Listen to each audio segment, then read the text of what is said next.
ये आज हम बात करेंगे मर्केंटाइल लॉ की, जो 12वीं से 13वीं सदी में आया।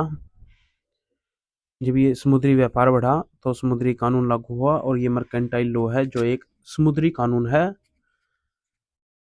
और mercantile law is a man made framework to regulate commerce. Commerce करने के लिए एक इंसानों द्वारा तैयार किया गया फ्रेमवर्क है मर्केंटाइल लॉ। मर्केंटाइल लॉ व्यापारियों, कंपनियों, व्यापारिक अनुबंधों, खरीद फरोख्त, खरीदना या बेचना, भुगतान करने के लिए उधार, बीमा, साझेदारी, व्यावसायिक लेन-देन पर लागू होता है मर्केंटाइल लॉ। ये सब चीज़ें आज हम कर रहे हैं। हम आज हर एक व्यक्ति आज व्यापारी बन चुका है, कॉमर्स कर रहा है। ये एक समुद्री कानून जो समुद्र लॉ ऑफ सी के अंडर आता है, जो सिर्फ समुद्र पर लागू होता है।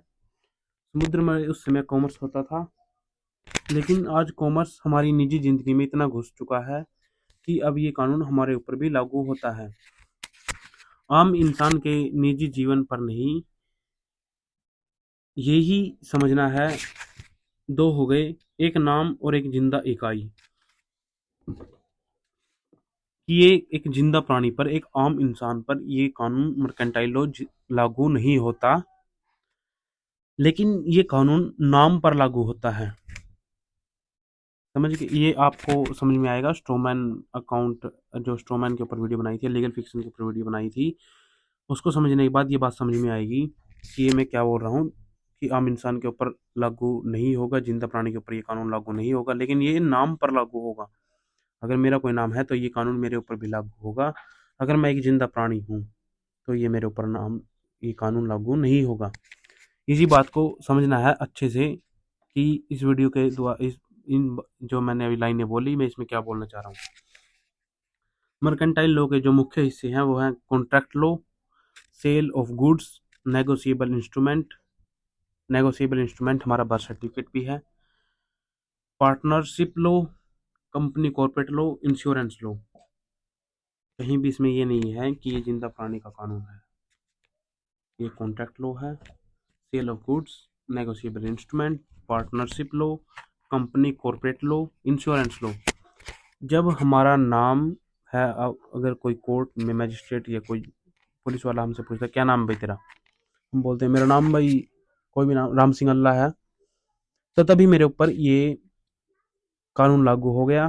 क्योंकि जो मेरा नाम मैंने बताया वो एक बर्थ सर्टिफिकेट के ऊपर लिखा हुआ है, और जो बर्थ सर्टिफिकेट है वो एक नेगोशिएबल इंस्ट्रूमेंट है, और उस नेगोशिएबल इंस्ट्रूमेंट के तहत मैं अब एक कॉरपोरेशन बन चुका हूँ, एक पर्सन बन चुका हूँ जिस पर यह कानून लागू होता है।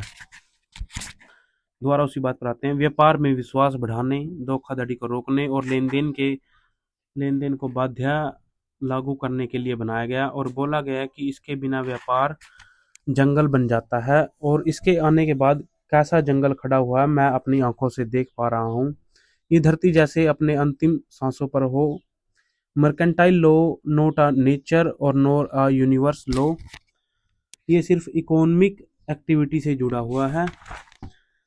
Agreement, offer, acceptance, ownership transfer, cheque, bills of exchange, promissory note, contract, ये सब इसी के अंदर आते हैं। और जो हमारा नाम है वो भी इसी के अंदर आता है। जब हम अपने नाम को छोड़ देते हैं, उस नेगोशिएबल इंस्ट्रूमेंट को छोड़ देते हैं, तभी हमारे ऊपर इस कानून, कोई भी कानून जो संविधान में लिखा हो या कोई जज बता रहा हो, वो कानून या नियम हमारे ऊपर लागू नहीं होता। क्योंकि अब हम एक जिंदा प्राणी बन चुके हैं, ना हमारा कोई नाम है ना हमारा कुछ है। इतना ही मर्केंटाइल लॉ के लिए काफ़ी है। अगली वीडियो में हम बात करेंगे एडमिरल्टी लॉ की। वो भी एक समुद्री कानून है जो कि सिर्फ समुद्र में लागू होता है, हमारे ऊपर लागू नहीं होता। पुलिस या कोई भी आर्मी या फौज मर्केंटाइल लॉ और एडमिरल्टी लॉ के तहत ही काम करती है। ये बात उन्हें खुद पता नहीं होती, लेकिन ये बात जज को पता होती है कि वो मर्केंटाइल लॉ और एडमिरल्टी एक समुद्री कानून के तहत काम कर रहे हैं। इस बात का सबूत हमें, मैंने दूसरी वीडियो में बताया था कि इस बात का सबूत हमें अम्बाला की कोर्ट में चिनार भागला बैठती है। उसने हमें कहा था कि एक जिंदा प्राणी के ऊपर हमारा कानून लागू नहीं होता। हमारा कानून जो है वो पर्सन, कॉर्पोरेशन और कंपनी के ऊपर लागू होता है। तो अगली वीडियो मिलते हैं, एडमिरल्टी लॉ के ऊपर चर्चा करते हैं। अगर इस वीडियो में कोई सवाल हो तो खुद रिसर्च करें, तो बहुत सी चीज़ें समझ में आएंगी। धन्यवाद।